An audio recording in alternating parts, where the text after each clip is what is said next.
నమస్తే, నేను మీ కుప్ప పద్మిని. ఇన్నాళ్ళు మీ సపోర్ట్ ని నాకు అందిస్తూ, మీ ప్రేమని నాకు అందిస్తున్న ప్రతి ఒక్కరికి కృతజ్ఞతలు. ఇప్పుడు చూడబోతున్న ఈ వీడియో కూడా ఖచ్చితంగా మీకు ఉపయోగపడుతుంది.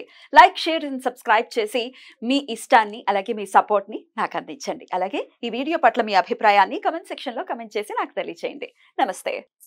Welcome to our channel. నేను పద్మిని. ప్రస్తుతంతో పాటు ప్రముఖ ఆధ్యాత్మికవేత్త, ప్రముఖ న్యూమరాలజిస్ట్, లక్ష్మీ నరసింహస్వామి ఉపాసకురాలు శ్రీమతి స్రవంతి గారు మనతో పాటు ఉన్నారు. మాట్లాడదాం. నమస్తే అక్క. నమస్తే పద్మిని. బిలేటెడ్ గా happy birthday. Thank you. We missed you in Hyderabad, but మీరు చక్కగా గానుగాపురంలో ఉన్నారు. We are happy for that. చాలా విశేషంగా అనిపించింది నాకు ఈసారి బర్త్డే. ఎలా జరుపుకున్నారు పుట్టినరోజు? అమ్మవారి దయ. మనం ఇన్నాళ్ళు అమ్మవారికి నక్షత్రమాలిక సమర్పించినందుకు అమ్మవారు పుట్టినరోజు శుభాకాంక్షల కింద గాన్గపురం వచ్చేయమని చెప్పారు అనమాట. చెప్పాను కదా, మార్చి 22న ఈయన బర్త్డే. కంపల్సరీ మనం వెళ్దామండి బర్త్డే సార్, అక్కడ గాన్గపురంలో చేసుకుందాం అని అంటే ఈయన ఒప్పుకొని తీసుకొని వెళ్ళారు. గురుచరిత్ర పారాయణం చేస్తున్నాను స్వామి గుళ్ళో కూర్చొని.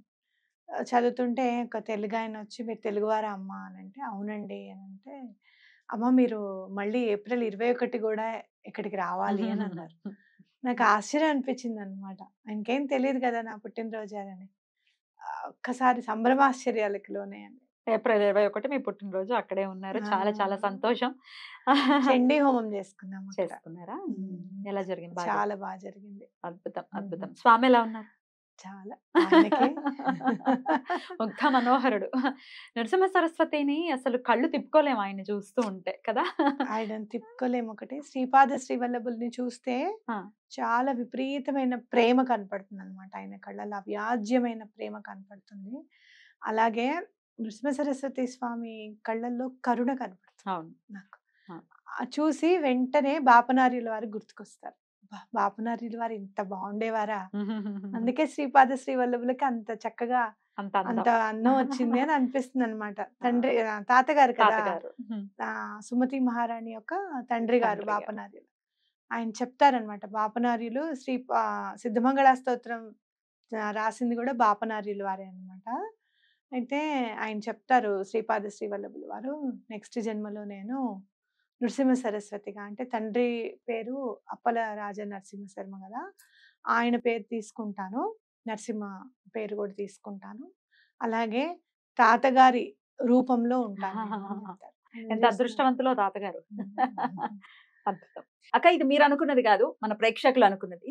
ఎందుకంటే మీతో పాటు మేము వస్తాం, మమ్మల్ని తీసుకెళ్ళండి అని వాళ్ళు కమెంట్స్ పెట్టిన తర్వాత వచ్చినటువంటి ఆలోచన.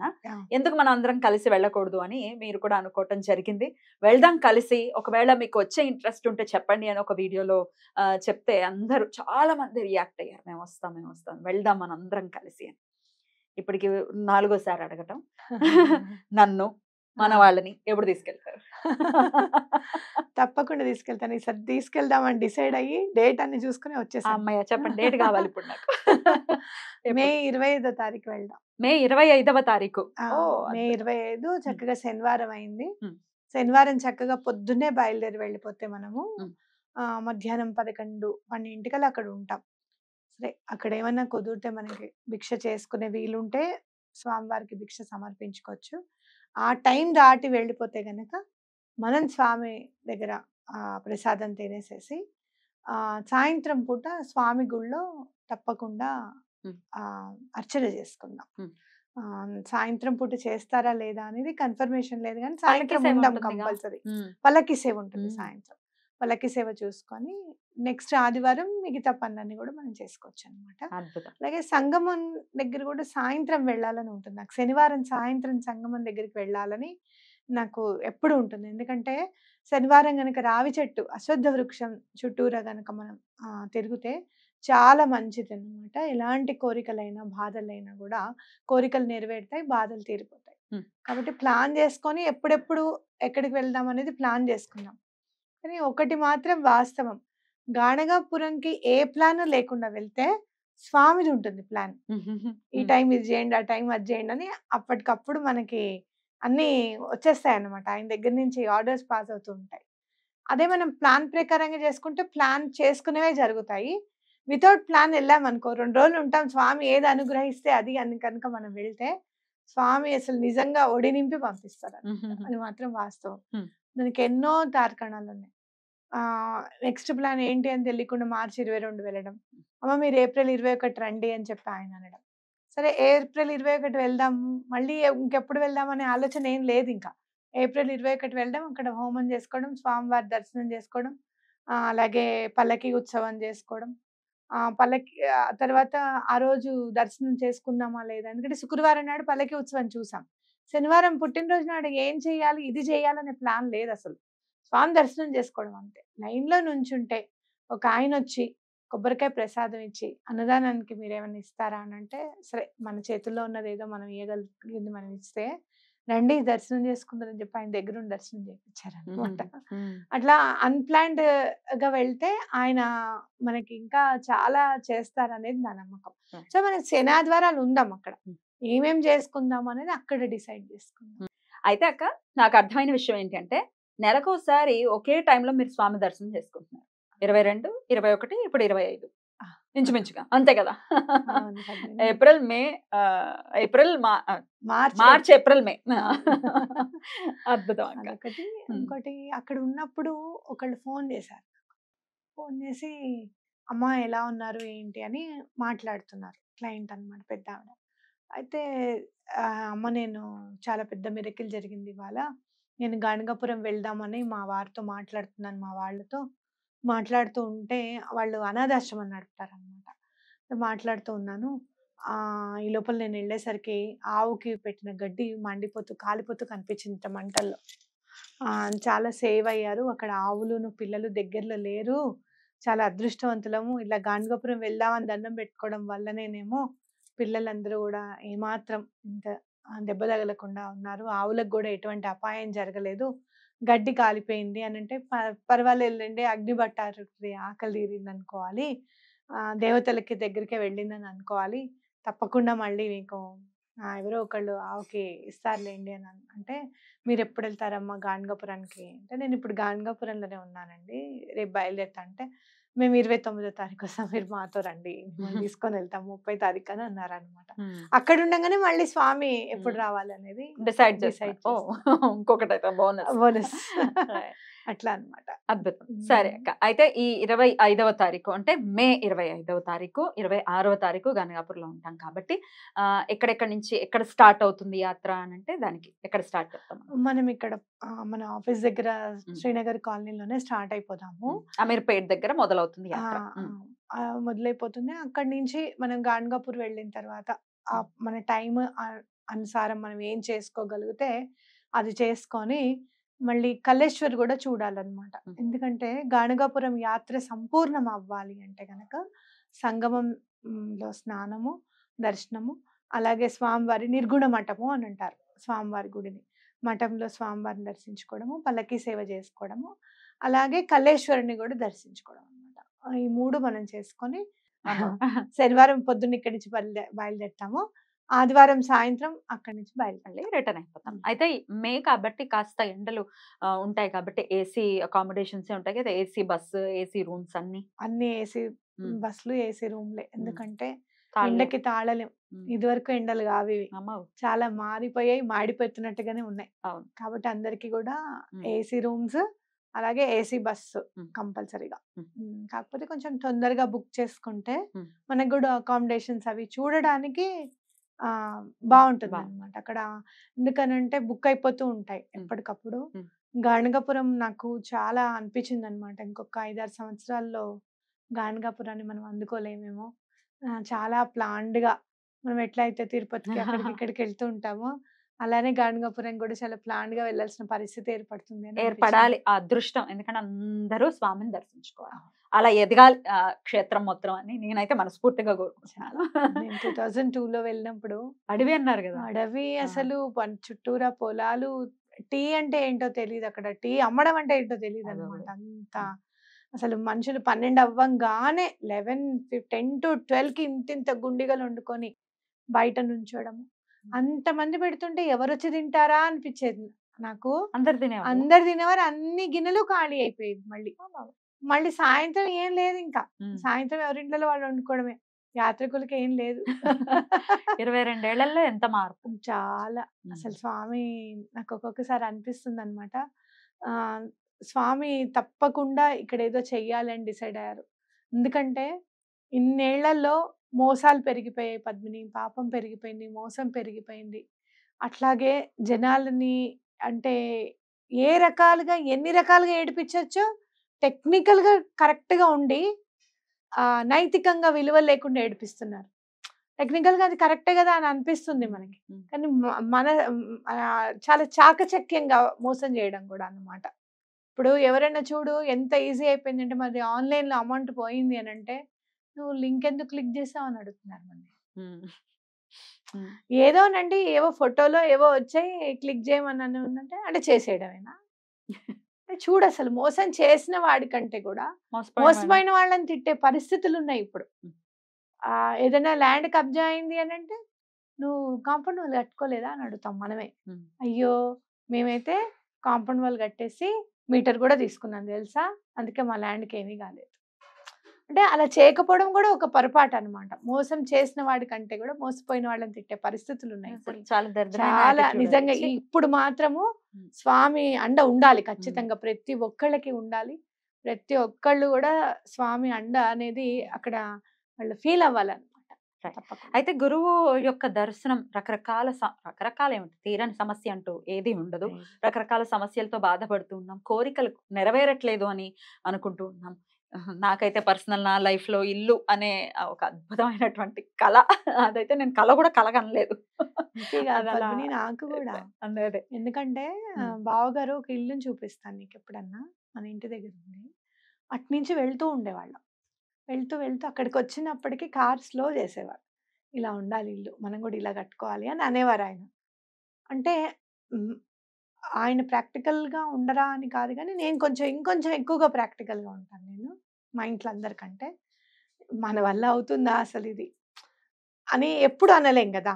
ఆయనని బాధ పెట్టేదాన్ని అవుతాను అని జెప్పి, ఆయన కోరిక తీర్చు స్వామి అని నేను దండం పెట్టుకోవడం అనమాట. 1, 2 సార్లు అనుకున్న మాట వాస్తవమే. కానీ తర్వాత మాత్రం ఆయన కోరిక తీర్చు స్వామి. ఆయన ఇల్లు చూడడం, నేను ఇలా కట్టుకోవాలనుకోవడం, ఆయన కోరిక తీర్చు స్వామి అని. 2 ఇయర్స్‌లో మమ్మల్ని స్టేజ్‌కి తీసుకొచ్చారు. ఆ కోరిక తీర్చేలాగా. చాలా అసలు మనం నమ్మలేమనమాట. స్వామివి ఎలా ఉంటాయి అనంటే ఒక్కొక్కసారి అనిపిస్తుంది. నిజమా అనిపిస్తే చరిత్రలో మనకు జరిగితే ఇది కదా వాళ్ళ ఆనందం ఆ రోజు. స్వామి అన్నం తినడానికని వెళ్తే ఆకును కాయలు ఉంటాయన్నమాట. ఆ పాదులోంచి కాయలు తీసేసి వండి ఇచ్చే పరిస్థితుల్లో ఉంటారు ఆ ఇంటి వాళ్ళు. నిజంగా అవి గదా మనం అనుకున్నది. అవి ఆయన ఏం చేస్తారంటే పాపం తినేసిన తర్వాత ఆ పాదుని పీకేసి వెళ్ళిపోతారు. ఆ ఇల్లాలికి బాధ అనిపిస్తుంది. అయ్యో! అదేమిటి అసలు మనం అన్నం పెడితే ఇలా చేశారేంటనంటే అతను అంటారు, "ఏం నువ్వు బాధపడకు, ఆయన ఏ రీజన్ లేకుండా అలా చేయరని" చెప్పి మళ్ళీ పాదును లోపలికి వేద్దామని తీస్తుంటే అక్కడ లంక బిందెలు దొరుకుతాయన్నమాట. ఆయన చర్యలు అమోఘం. అసలు నా కోరిక తీరిందైతే అసలు నెక్స్ట్ లెవెల్. నేను ఎక్కడ తిరిగింది లేదు, ఇల్లు కోసం ఆలోచించింది లేదు. చాలా మంది తిరుగుతారు కదా, ఇక్కడ కొనుక్కోవాలి, అక్కడ కొనుక్కోవాలి, వాస్తు సెట్ అవ్వలేదు, అది ఇది రకరకాలు ఉంటాయి. అసలు నాకు ఏ కష్టం లేకుండా కడుపులో నీళ్లు కదలకుండా ఇల్లు అనే కోరికని కోరుకోకుండానే తీర్చాడంటే ఇంకంతకన్నా దయాళు ఎవరుంటారు. ఒక్కొక్కసారి గురువు దగ్గర ఏమవుతుందంటే పద్మిని ఒక ఇన్నోసెన్స్ ఉంటుంది మనకి. అంటే మన స్టేజ్ ఏంటో మనకు తెలుసు. మనం ఏంటనేది మనకు తెలుసు. ఇది అవుతుందా స్వామి నీకైతే దండం పెడుతున్నాను అనే ఇన్నోసెన్స్ ఉంటుంది చూసావా? ఆ ఇన్నోసెన్స్ ఉన్నప్పుడు అమోఘంగా తీరుతుంది కోరిక. అర్థమైందా? ఇన్నోసెన్స్ వేరు, అపనమ్మకం వేరు. ఇన్నోసెన్స్ వేరు డెఫినెట్‌గా. అయ్యో! అవుతుందా? అంత మాత్రం చేత అనే ఇన్నోసెన్స్ ఉంటుంది చూసావా? ఏమో నాయన అంతా నీ మీదే వదిలేస్తున్నావు అని చెప్పి దండమైతే పెట్టుకుంటున్నావు. చెప్పారు కాబట్టి పెట్టుకుంటున్నావు. నేనైతే అలాగే పెట్టుకున్నాను. తీరింది అలాగే. అందుకని తీరుతుంది. అలా ఇల్లు కలనే కాదు, స్వామి దర్శనం ఎట్లాంటి ఇది అని నేను అడగడం భావ్యం కాదు, అయినప్పటికీ అడుగుతున్నాను. ఒకవేళ ఇప్పుడు అన్నట్టుగానే ఇన్నోసెంట్ గా ఉన్నారు, ఎందుకు దర్శనం చేసుకోవాలి అంటే మీ ఆన్సర్? గురువు సాక్షాత్ పరబ్రహ్మ స్వరూపం అని మనం చదువుకుంటూనే ఉంటాం. గురు బ్రహ్మ, గురు విష్ణు, గురుదేవో మహేశ్వర. గురు సాక్షాత్ పరబ్రహ్మ. బ్రహ్మం వేరు, పరబ్రహ్మం వేరు. అంటే మీరు చూసుకుంటే గనక లలితా పరభట్టారికాదేవి అని అనుకోవచ్చు. అలా ఎక్కడ చూసినా మీరు గురువు అనంటే అటు శ్రీరామచంద్రుడిని పూజించినట్టే. గురువు అనంటే లలిత అమ్మవారిని పూజించినట్టే. ఆయన అనుగ్రహం ఉంటే చాలు. అయ్యో! నా శిష్యుడయ్యా, మన పిల్లవాడు, నువ్వు అలా కోపం తెచ్చుకుంటే ఎలా అని దేవుడిని గూడా ఆపగలిగే శక్తి గురువుకుంటుంది. అదే గురువుకి కోపం వచ్చిందనుకో దేవుడు గూడా ఏమి చేయలేడు. ఏమి రూటే లేదు. అది. కాబట్టి గురువు ఎలాంటివాడు? ఇప్పుడు మనం సందర్శించే శ్రీ గురువులు ఎలాంటివారు? శ్రీపాద వల్లభులు ఎలాంటివారు చూడు. చాకలాడు. బట్టలు ఉతుకుతున్నాడు. అతని పరిస్థితి అదే.